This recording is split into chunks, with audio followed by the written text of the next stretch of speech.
하나님 말씀 보도록 하겠습니다. 열왕기 하 20장 12절부터 15절까지인데요. 저와 함께 교독하겠습니다. 그때 발라단의 아들 바벨론의 왕 브로닥 발라단이 히스기야가 병 들었다 함을 듣고 편지와 예물을 그에게 보낸지라.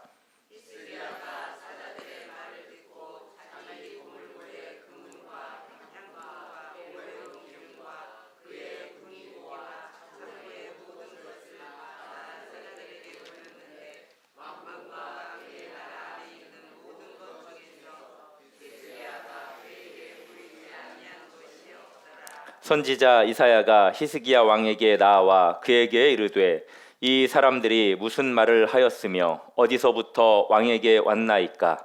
히스기야가 이르되 먼 지방 바벨론에서 왔나이다 하니 이사야가 이르되 그들이 왕궁에서 무엇을 보았나이까 하니 히스기야가 대답하되 내 궁에 있는 것을 그들이 다 보았나니 나의 창고에서 하나도 보이지 아니한 것이 없나이다 하더라. 아멘. 오늘은 우리가 히스기야를 통해서 함께 은혜를 나누기를 원하는데요. 우리 성도님들은 히스기야에 대해서 어떤 것들을 기억하고 계실까요? 히스기야 하면 딱 떠오르는 것들이 무엇입니까?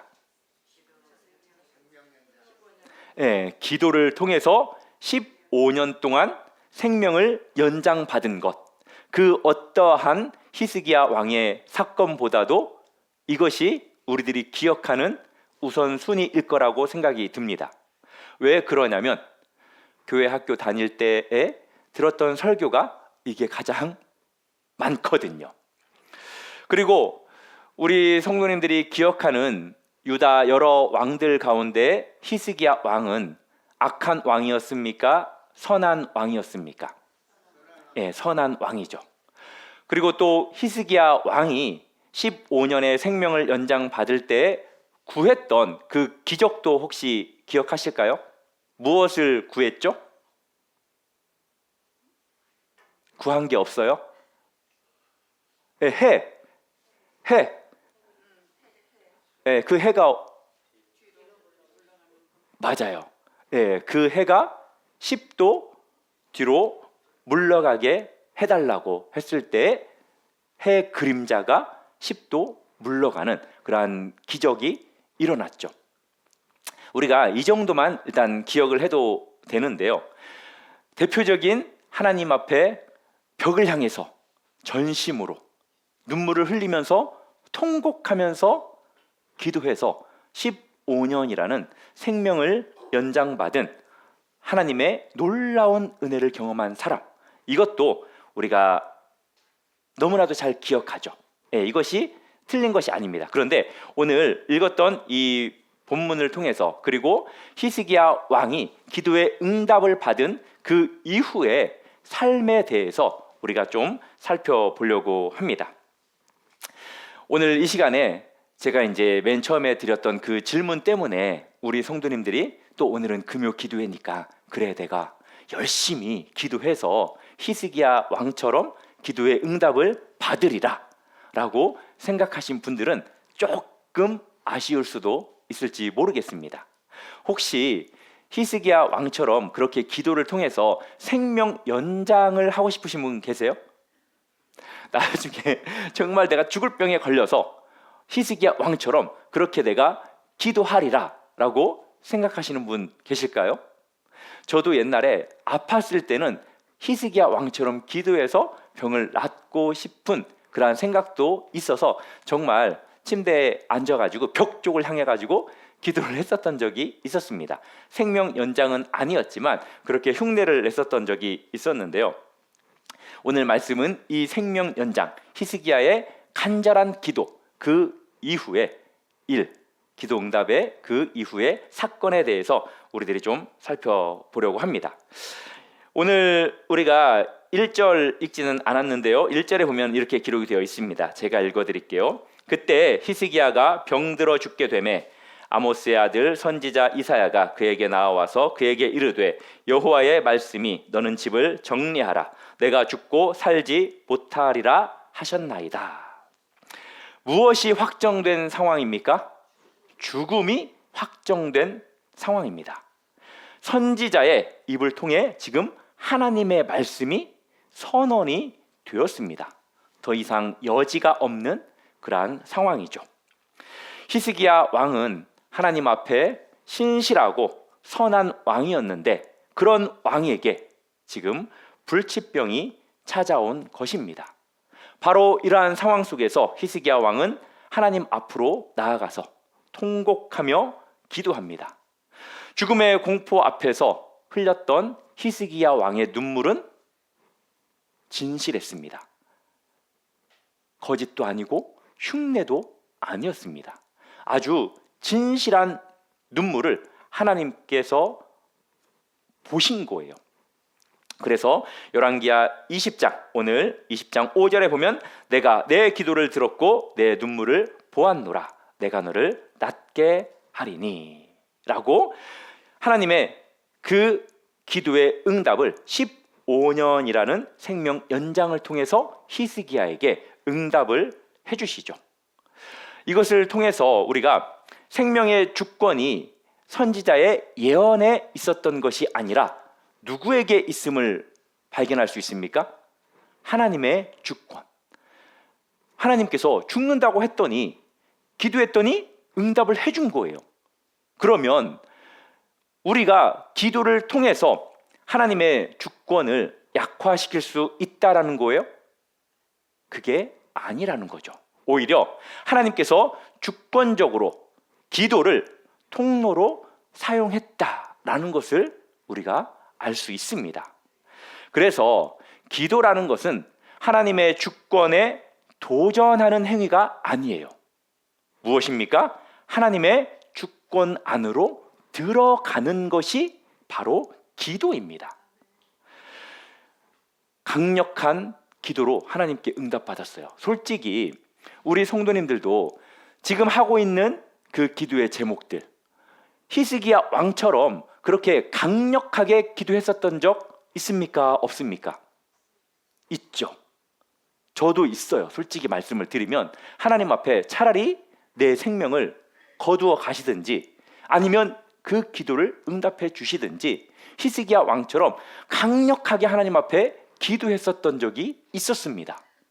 그런데 기도에 응답이 있었어요? 없었어요? 예, 있었어요. 그리고 또 저는 없었어요. 그 기도에 응답이 없었어요. 그러면 뭐예요 이게? 히스기야 왕의 기도는 들어주고 왜 나의 기도는, 왜 우리 성도님들의 기도는 들어주시지 않는 걸까요? 그 이유가 뭘까요? 맞아요. 하나님의 주권이 그 기도의 응답에 있지 않았기 때문입니다. 다른 방법의 응답이 하나님의 주권이었기 때문이라는 거예요. 우리가 여기에서 잘 살펴볼 필요가 있는데 20장 1절부터 11절까지는 히스기야 왕이 다시 살아난 이야기입니다. 그리고 12절부터 20절까지는 바벨론 왕의 사신과 관련된 그러한 사건이 소개되는 이야기고요. 또 21절을 보면은 히스기야 왕의 죽음 이야기가 나옵니다. 아주 곧바로 그것도 한 절을 통해서 언급을 해요. 새롭게 받은 15년 동안 히스기야 왕이 어떻게 살았는지 성경에 자세히 기록이 되어 있습니까? 아니면 기록이 없습니까? 기록이 없어요. 성경에 보면은 히스기야 왕이 15년 동안 어떻게 살았는지 기록이 없습니다. 성경은 침묵해요. 왜 그럴까요? 기록할 만한 내용이 없기 때문입니다. 즉, 그가 새롭게 받은 그 15년의 삶은 하나님에게나 백성들에게나 큰 도움이 못 됐다라는 그러한 의미예요. 그가 새로 받은 그 15년 동안은 오히려 문제의 단초만 만들었을 뿐이라는 겁니다. 오늘 우리가 읽었던 본문에 보면은 바벨론의 왕 브로닥 발라단이 히스기야가 병이 났다라는 그 소식을 듣고 편지와 예물로 사신을 보내죠. 그런데 여기에서 중요한 것은 이 바벨론이라는 나라가 그 당시에 패권을 쥐고 있었던 어떤 나라? 수리수리? 아수르. 예, 아수르라는 나라와 적대 관계에 있었습니다. 그런데 이 바벨론이라는 나라가 지금 사절단을 보낸 거예요. 특별히 아수르라는 나라의 지배를 받았던 나라도 바벨론이었거든요. 이 바벨론이라는 나라는 끊임없이 아수르로부터 독립하고 싶어 했던 그러한 나라였습니다. 그 대표적인 인물이 바로 지도자인 이 무로닥 발라단이었어요. 그래서 이 왕이 히스기야 왕과 같이 아수르로부터 상당히 오랫동안 불편한 그러한 지배를 당하는 그러한 삶 속에서 벗어나고 싶어서 이렇게 유다를 찾아오게 된 것입니다. 그래서 히스기야에게 있어서 이 사절단은 단순한 축하의 방문이 아니었어요. 잠재적인 동맹의 가능성이 있었다라는 것입니다. 바로 이 순간 히스기야 마음 가운데 무엇이 스물스물 올라왔냐면 교만이 스물스물 올라왔습니다. 13절 오늘 본문의 말씀인데요. 히스기야가 사자들의 말을 듣고 어떤 것들을 다 보여줍니까? 창고에 있는 금과 은, 향품과 보배로운 기름과 군기구와 아무튼 창고에 있는 모든 것들을 하나도 남김없이 보여주지 않은 것이 없을 정도로 다 그렇게 보여줬습니다. 왜 히스기야 왕이 모든 것을 보여줬을까요? 단순히 손님을 환영하는 것이었을까요? 아니라는 거예요. 솔직히 저도 예전에 어렸을 때 뭐 보여주는 게 뭐가 문제야? 제가 어떻게 적용을 했냐면 우리 집에 손님이 왔을 때 우리 집에 있는 것들 그것들 보여주는 게 뭐가 문제야? 라는 그런 생각을 했었거든요. 그런데 히스기야는 지금 마음 가운데 어떤 마음이 있었냐면 적은 곧 나의 친구라는 그러한 마음이 있었던 겁니다. 예, 바벨론과 아수르는 적대 관계였거든요. 적이기 때문에 그래 내가 이 바벨론과 잘하면 동맹을 맺을 수 있겠구나, 아수르로부터 해방될 수 있겠구나라는 그러한 정치적 계산이 깔려 있었다라는 거예요. 그리고 모든 것들을 다 보여줬다라는 것은 내가 이만큼이나 가지고 있기 때문에 너네와 충분히 동맹을 맺을 수 있는 그러한 자격이 있는 동맹 파트너라는 것을 보여주고 싶었다라는 것입니다. 이 히스기야 왕, 이 내용에 대해서 오늘 읽었던 열왕기하뿐만이 아니라 또 어디에 기록이 되어 있냐면 이사야에도 기록이 되어 있거든요. 매튜 헨리라는 신학자가 이사야 39장에 동일한 내용이거든요. 병행 9절이에요. 이 이사야 39장에서 매튜 헨리는 어떻게 이 부분에 대해서 해석을 하냐면 히스기야는 하나님의 기적적인 은혜로 죽음에서 살아난 후 그 은혜의 주인을 하나님으로 두지 않고 누구에게 두었다는 거예요? 자기 자신에게 돌려서 교만해졌다라고 그렇게 표현합니다. 우리가 읽었던 이 열왕기 하나 또 이사야에 명확하게 그 내용이 기록되어 있지 않지만 이 히스기야에 대해서 어디에서 또 이 교만한 히스기야에 대해서 언급을 하냐면 역대하에서 언급을 해요. 역대하 32장 25절에서 이렇게 역대기 기자가 기록합니다. 히스기야가 마음이 교만하여 여호와의 은혜에 보답하지 아니하므로. 화장실 들어갈 때랑 나올 때랑 완전히 다른 모습을 히스기야 왕이 보였습니다. 자기가 죽게 생겼을 때에는 하나님 앞에 제발 살려달라고 내가 얼마나 하나님 말씀에 순종하며 그렇게 진심과 전심으로 하나님을 위해서 살았습니까? 하나님, 내가 이렇게 젊은 나이에 죽어서야 되겠습니까? 나를 살려주세요 라고 그렇게 기도를 해서 하나님께서 살려줬더니 하나님께서 베풀어 주신 그 큰 은혜에 대해서 보답하지 아니하였다라고 역대기 기자가 기록해요. 그 이유가 뭐예요? 교만 때문입니다. 교만. 이 히스기야 왕은 자신의 그 죽을 병에서 낫게 된 것을 하나님의 은혜라고 분명히 고백을 합니다.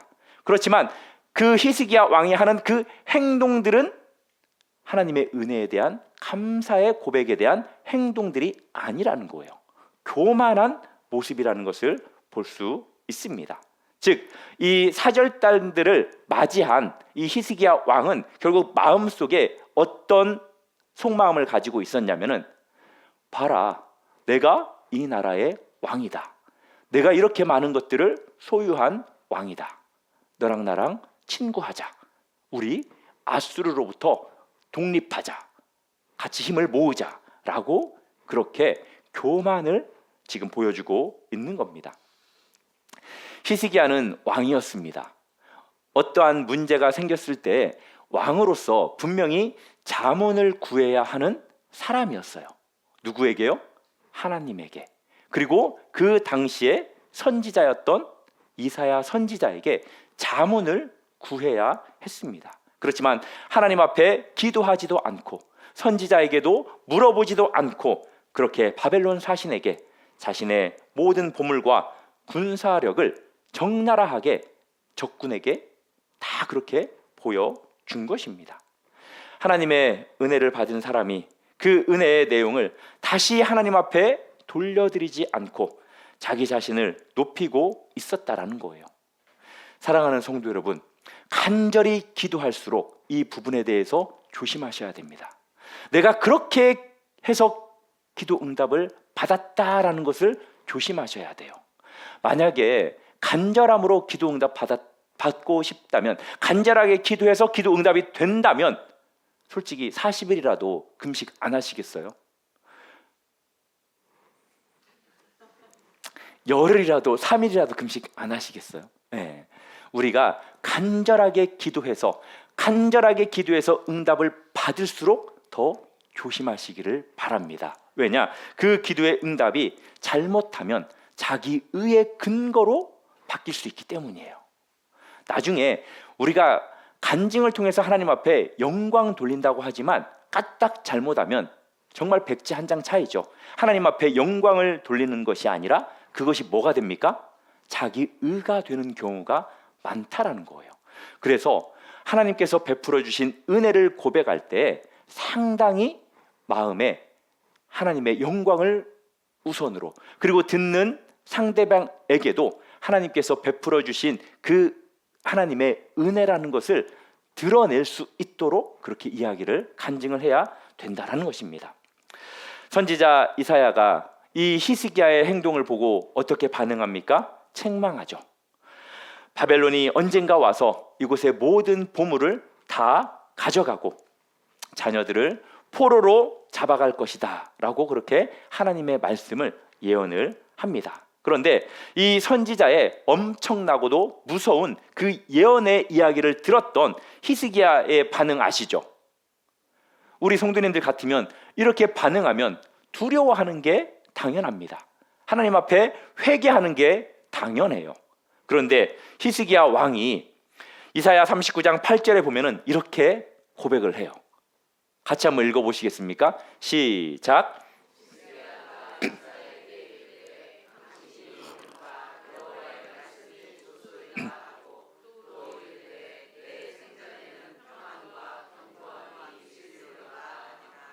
아멘.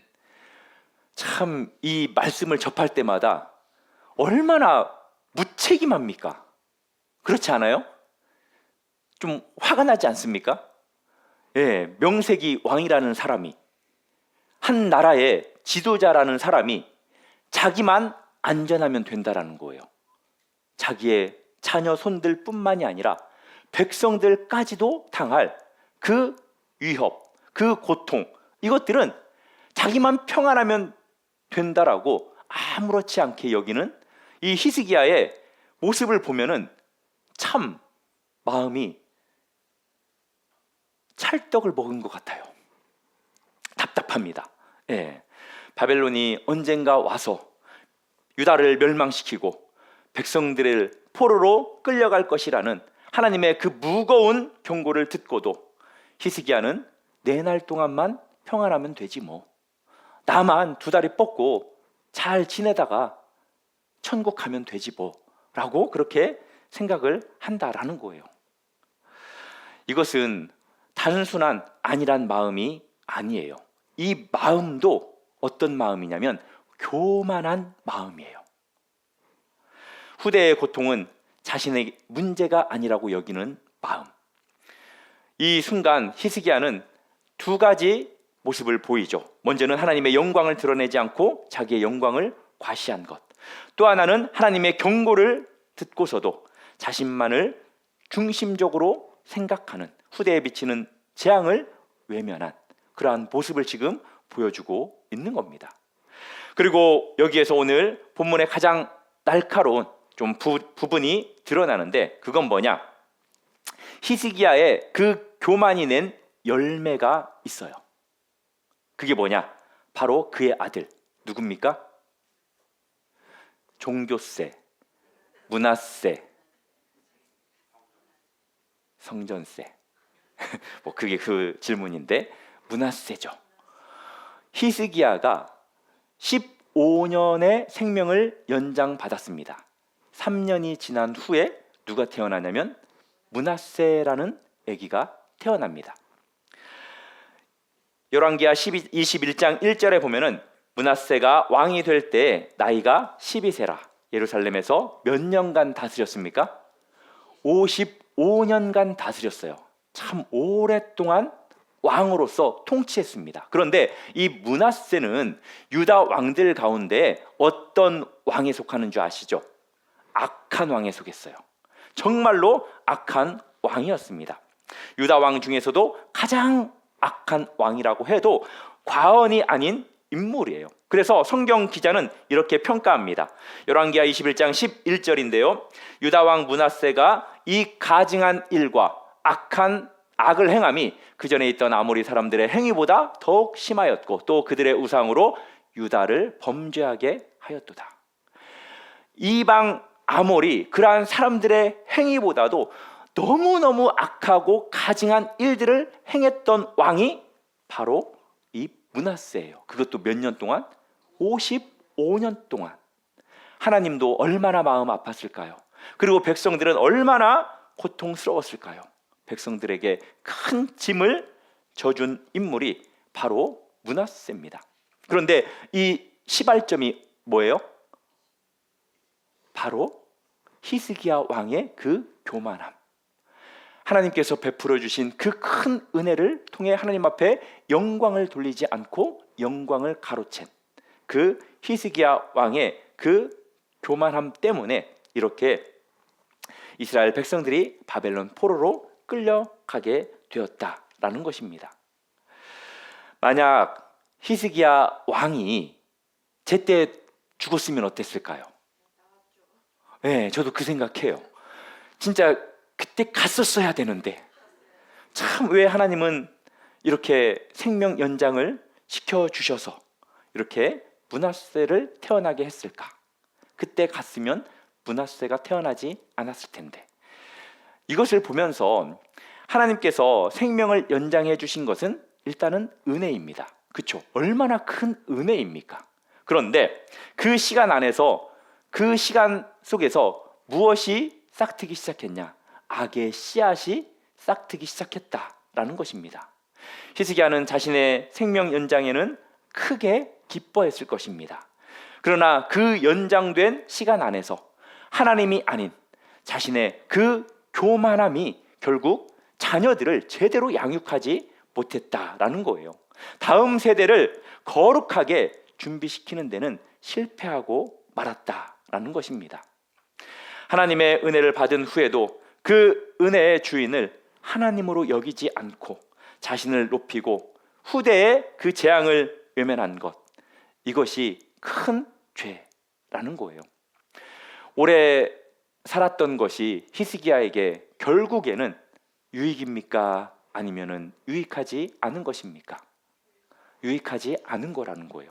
자기 자신에게는 유익할 수도 있었겠지만 결국 그가 받은 연장된 시간은 결과적으로 백성에게 큰 고통의 원인이 되었다라는 거예요. 그런 면에서 오래 사는 것이 축복이 아닐 수도 있다라는 것을 우리가 깨달아야 됩니다. 은혜를 받은 후에도 교만하게 살면 그 은혜는 재앙의 씨앗이 될 수도 있다라는 것을 우리가 잊지 않기를 바랍니다. 히스기야는 죽음에서 살아났습니다. 그러나 결국 세월이 지나서 15년 후에 히스기야는 죽었습니다. 그리고 그의 후손은 타락했습니다. 이것은 인간 왕이 가지는 한계를 적나라하게 보여주는 것입니다. 아무리 선한 왕이라고 하더라도, 아무리 진심으로 기도했던 왕이라 하더라도 그 왕 스스로는 백성을 영원히 구원하지 못했다라는 거죠. 왜냐하면 그 왕 자체가 죽을 존재였기 때문이라는 거예요. 그래서 히스기야 왕의 이야기는 그 자체로 완성되지가 않습니다. 오히려 더 큰 질문을 우리가 던질 수밖에 없다라는 거예요. 그건 뭐냐? 그러면 진정한 왕은 누구냐? 그리고 영원한 진정한 생명은 어디에 있느냐라는 거예요. 어디에 있습니까? 예수 그리스도죠. 우리가 이 히스기야 왕을 통해서 궁극적으로 바라봐야 할 대상은 누굽니까? 예수 그리스도라는 거예요. 예수님께서는 몇 세까지 살다가 십자가를 지셨습니까? 33세죠. 그때를 모면하고 더 살 수도 있었지만, 더 많은 사람들을 고쳐주시고 더 많은 일들을 할 수도 있었지만, 그러나 예수님께서는 그때를 피하지 않으셨습니다. 그렇게 기도는 했죠. 이 잔을 피할 수 있었으면 좋겠습니다. 그러나 아버지 뜻대로 하십시오라고 기도했죠. 오히려 그때를 향해서, 죽음을 향해서 나아가셨습니다. 왜냐? 십자가는 당신의 삶을 완성시키는 일이었기 때문에 예수님께서는 그렇게 나아가셨던 거예요. 그래서 우리가 이 히스기야 왕과 예수 그리스도의 차이를 여기에서 선명하게 우리가 발견할 수 있습니다. 히스기야 왕은 죽기를 거부하고 생명을 연장받았죠. 그 연장된 삶 안에서 교만하여 자기의 영광을 과시했고 후대에 미치는 재앙을 외면했습니다. 그 결과로 악의 씨앗인 므낫세가 남게 되었죠. 반면에 예수님은 어떻습니까? 죽기를 자처하여 십자가로 나아가 십자가를 지셨습니다. 그리고 그 안에서 자신을 낮추시고 후대, 아니 온 인류를 위해 스스로를 들이셨습니다. 그 결과로 모든 인류에게 영원한 생명의 씨앗을 남기셨습니다. 믿으십니까? 히스기야의 치유는 솔직히 그림자에 불과해요. 진정한 치유, 진정한 생명은 우리를 위한 15년의 연장이 아니라 영원한 생명을 주시기 위해 자신의 생명을 버리신 예수 그리스도께 있다라는 겁니다. 십자가를 앞두고 제자들에게 예수님께서 말씀하셨죠. 내가 길이요 진리요 생명이니 나로 말미암지 않고는 아버지께로 올 자가 없느니라. 이것은 우리에게 단순한 위로의 말씀이 아닙니다. 예수님은 그 말씀을 하시고 십자가를 지시면서 자신의 생명을 들여서 우리에게 영원한 영생의 문, 생명의 문을 열어 주셨습니다. 히스기야가 얻었던 그 15년이라는 시간, 이것은 시간적 삶의 연장이지만 예수님께서 우리에게 주신 것은 영원한 생명이라는 사실을 우리 성도님들 기억하시기를 바랍니다. 우리가 예수 그리스도를 바라봐야 하는 그 이유가 바로 여기에 있다라는 거죠. 이제 말씀을 맺겠습니다. 오늘 우리가 히스기야를 통해서 깨달은 진실이 세 가지가 있어요. 그건 뭐냐? 기도의 응답 자체가 축복의 전부가 아닐 수도 있다라는 거예요. 하나님의 은혜를 받은 후에도 그 은혜의 주인을 하나님으로 두지 않고 교만하게 살면 그 은혜는 재앙의 씨앗이 될 수 있다라는 거고요. 또 마지막으로는 진정한 생명은 우리 스스로의 생존과 연장이 아니라 우리를 위해 스스로 낮추고 드린 예수 그리스도께 있다라는 거예요. 오늘 우리가 이렇게 생각했으면 좋겠습니다. 나의 기도가 응답되는 것도 좋습니다. 그러나 예수님, 하나님, 당신의 뜻대로 내가 살아가기를 원합니다. 우리가 기도를 할 때 이렇게 후자의 뒷 문장의 기도를 통해서 하나님 앞에 기도하는 저와 우리 성도님들이 되기를 주님의 이름으로 축복합니다. 우리 다시 한번 마지막 문장 한번 띄워주시겠습니까? 같이 한번 읽겠습니다. 시작. 주님, 오늘 이 시간으로부터 우리가 단순히 오래 사는 것을 원하는 마음을 넘어 예수 그리스도를 바라보고 그분의 삶을 따라가는 사람들이 되게 해 주세요. 아멘. 우리 함께 찬양하겠습니다.